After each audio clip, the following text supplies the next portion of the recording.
చెప్తారు ఇప్పుడు లేదు నువ్వు మా ఎమ్మెల్యేలను గుంజుకున్నావు కదా 9 మందినో 10 మందినో దమ్ము ఉంటే గాలితో రాజీనామా పెట్టి ఎవరు గెలుస్తారో ఇప్పుడు ప్రజలకు పోయి చూసుకుందాంపా ఇదో అదో ఏదో ఒకటి తెలుసుకుందాంపా ఊకే నువ్వన్నా నేనన్నా నువ్వు గెలుస్తా ఎందుకు పోదాంపా ప్రజలకు ఇప్పుడే పోదాంపా నీకంత నమ్మకం ఉంటే నువ్వు అంత పనిచేసినోడు అయితే నీకు ధైర్యం ఉంటే పాడు అసెంబ్లీ రద్దు చేసి అసెంబ్లీకి పోదాంపా దానికి నీకు చేత కాదు ఇలా ఎన్ని అబద్ధాలు మాట్లాడిందంటే నేను ఇందాక చూస్తా ఉంటే అసలు వెనకడేదో ఆయనకు శాపం ఉన్నట్టుంది నిజాలు మాట్లాడితే నెత్తివలి సరిపోతుండ లేదు ఉంటుండే చూడు వెనకడేదో సామెత అట్లా రేవంత్ రెడ్డి అబద్ధాలు తప్ప జీవితంలో నిజాలు మాట్లాడు ఇవాళ అంటున్న నల్గొండలో రైతు బంధు వేయడం ద్వారా రైతుల కళ్ళల్లో ఆనందం చూస్తున్నాడు రేవంత్ రెడ్డి సిగ్గుండాలి మాట్లాడేందుకు నువ్వు రైతు బంధు వేసినావు అసలు ఈ యాసంగిలో రైతు బంధు పడ్డది అసలు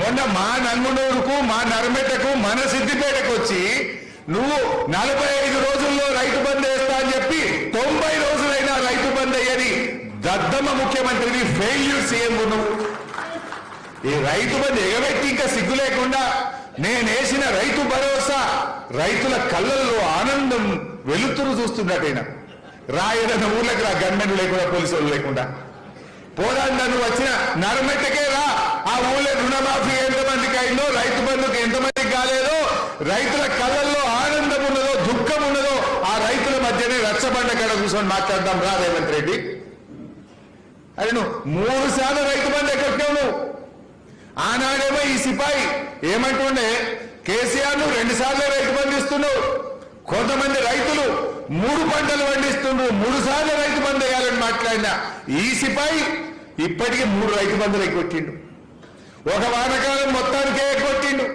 ఒక యాసంగి 3 ఎకరాలు వేసిండు మొన్న యాసంగి 2 ఎకరాలు వేసిండు మొత్తం లెక్క తీస్తే ఈ రేవంత్ రెడ్డి రైతు బంధు మీద పడ్డ బాకీ 29,000 కోట్ల రూపాయలు ఇలా రాష్ట్ర రైతులకు బాకీ పడ్డావు 29,000 కోట్ల రైతు బంధు ఎగ్గొట్టి ఇంకా సిగ్గు లేకుండా నల్లగొండలో నేను వేసిన రైతు భరోసాతో రైతు కళ్ళల్లో ఆనందమట నువ్వు రైతు బంధు ఎగ్గొట్టినోడు ఇంకా సిగ్గు లేకుండా నేనేందో రైతు బంధు వేసినా దానికి ఆనందం వచ్చింది అని మాట్లాడుతున్నాడు మాట్లాడదామా ఏడ మాట్లాడు అసెంబ్లీలో మాట్లాడదామా పెట్టు అసెంబ్లీలో దమ్ముంటే చర్చ పెట్టు అసెంబ్లీలో రైతు బంధు వేసినావా ఎగ్గొట్టినవా ఏ పంటకి ఎంత ఎగ్గొట్టినావో నేను చెప్పడానికి సిద్ధమున్నా రైతు బీమా ఎగ్గొట్టినావు రైతు బంధు ఎగ్గొట్టినావు రైతులకు ఎరువులు ఇచ్చే తెలివి లేదు పంట కొనే చేతగాని దద్దమ్మవు నువ్వు రైతుల కళ్ళల్లో ఆనందం చూసినా అని మాట్లాడతావు వడ్లు అమ్ముకోవాలంటే ఒక్కొక్క రైతు కళ్ళల్లో నీళ్లు పెట్టుకున్నాడు మొన్న ఈయన చెప్తుడు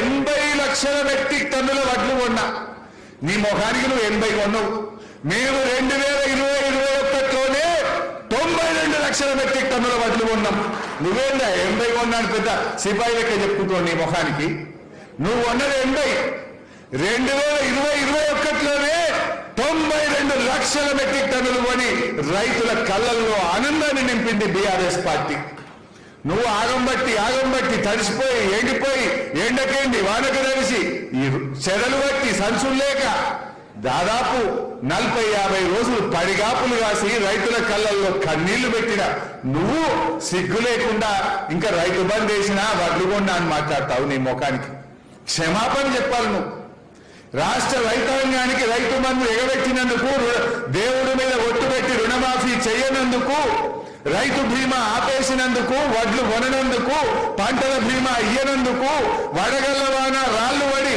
తుఫానుతో నష్టపోయిన రైతులకు ఇస్తానన్న 10,000 ఇయ్యనందుకు చెంపలేసుకొని క్షమాపణ చెప్పాలి రేవంత్ రెడ్డి ఇంకా సిగ్గు లేకుండా రైతుల కళ్ళల్లో నేనేందో ఆనందం చూసినా అని మాట్లాడుతున్నా నీ ముఖానికి ఏ రైతును నేను అంటాడా ఇలా ప్రతి రైతు కేసీఆర్ను తలుచుకుంటున్నాడు అరే కేసీఆర్ ఉన్నది యూరియాకు తిప్పలేదు రైతు బంధుకు తిప్పలేదు రైతు బీమాకు తిప్పలేదు పంట అమ్ముకోవడానికి తిప్పలేదని ఇలా ప్రతి రైతు కూడా బీఆర్ఎస్ ప్రభుత్వాన్ని తలుస్తా ఉన్నాడు ఇంకా నువ్వు మాట్లాడతావు సిగ్గు లేకుండా ఎస్ఎల్బీసీ ప్రాజెక్ట్ గురించి మాట్లాడండి ఎస్ఎల్బీసీ ప్రాజెక్టు ఆనాడు బీఆర్ఎస్ ప్రభుత్వం 12 కిలోమీటర్లు మేము ఆ టనెల్ తవ్వినాం మీరు మూలతో వేసిపోతే గబ్బిలాలకు నిలయంగా మీరు మారిస్తే ఆ రోజు అడ్వాన్స్ ఇచ్చి పిలిచి 12 కిలోమీటర్ల ఎస్ఎల్బీసీ టనెల్ను తవ్వింది బీఆర్ఎస్. నువ్వు ఇప్పుడు 2 సంవత్సరాలు 7 నెలలు అయింది, 12 మీటర్లు తవ్వినావా?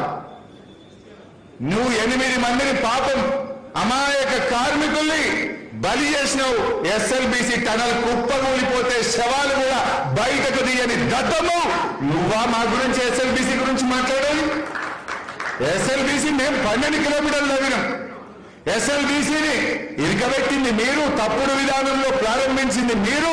అయినా కష్టపడి కింద పడి మీద పడి 12 కిలోమీటర్లు మేము తవ్వితే నువ్వు 12 మీటర్లు తవ్వలేదు. 8 మంది ప్రాణాలు బలి ఉన్నావు, శవాలు కూడా బయటకు తీయని చాతగాని దద్దమ్మ ప్రభుత్వం నీది.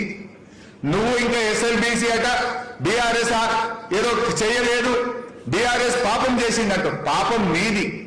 ఆనాడు ఎస్ఎల్బీసీని ఇరికిచ్చింది మీరు, ఇవాళ ఎస్ఎల్బీసీ కుప్పగూలి ఆగం చేసింది కాంగ్రెస్ ప్రభుత్వం. ఇంకా సింగరేణి టెండర్ల గురించి మాట్లాడండి. నేను ఈ మధ్య మీరందరూ చూశారు, సింగరేణిలో కాంగ్రెస్ పాపాలను, కాంగ్రెస్ అవినీతిని రామగుండంలో, భూపాలపల్లిలో, కొత్తగూడెంలో కడిగి పారేసినాం. వీళ్ళ అవినీతిని బయట పెట్టినాం. ఇవాళ నల్లగొండలో రేవంత్ రెడ్డి మాట్లాడుతుండు, సింగరేణిలో టెండరే కాలేదట. కమాన్ అసెంబ్లీ పెట్టి నేను చూపిస్తా టెండర్ అయిందో లేదో.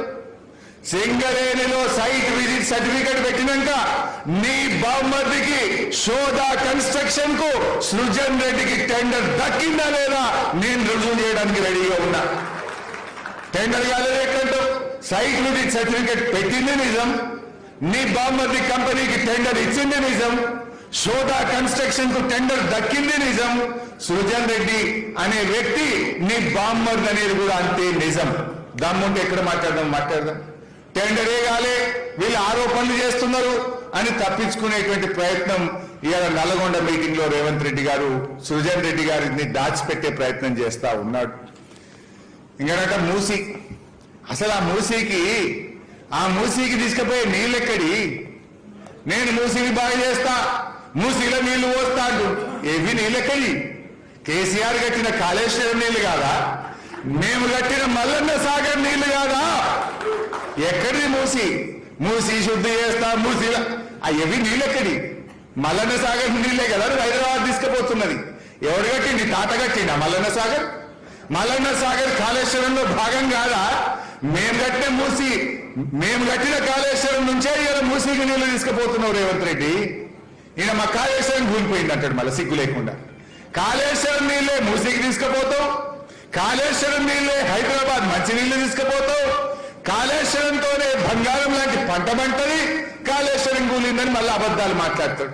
ఇప్పుడు సిద్దిపేటకి రా, ఏ ఊరు పోదాం? నంగనూరు పోదామా, చిన్నకోడూరు పోదామా, మా సిద్దిపేట రూరల్ పోదామా, దుబ్బాక పోదామా, గజ్వేల్ పోదామా, లేదు యాదగిరి గుట్టకు పోదామా, భువనగిరికి పోదామా, అలేరుకు పోదామా, మానకొండూరు పోదామా, హుస్నాబాద్ పోదామా, మెట్టుపల్లి పోదామా, జగిత్యాలకు పోదామా, ఎక్కడికి పోదాం? కాళేశ్వరంతో పంట పండిందా లేదా రైతుల్ని అడుగుదాం. అరే మొన్న యాసంగిలా సిద్దిపేటలో బంగారం లాంటి పంట పండింది కదా, ఒక్క గుంటనన్ను ఎండిందా సిద్దిపేటలో? గోదావరి నీళ్లతో ఈ సిద్దిపేట జిల్లాలో ఎప్పుడు పండనంత పంట పండిందంటే అది కాళేశ్వరం నీళ్లు కాదా? సిద్దిపేటలో ఏ ఇంటికన్నవో, ఏ గడపనన్న దట్టు, ఏ రైతన్న గుండెను దట్టు అవి కాళేశ్వరం నీళ్ళని బల్ల గుర్తి మా రైతులు చెప్తారు. నువ్వు సిగ్గు లేకుండా కాళేశ్వరం కూలిందని అబద్ధాలు మాట్లాడతావు.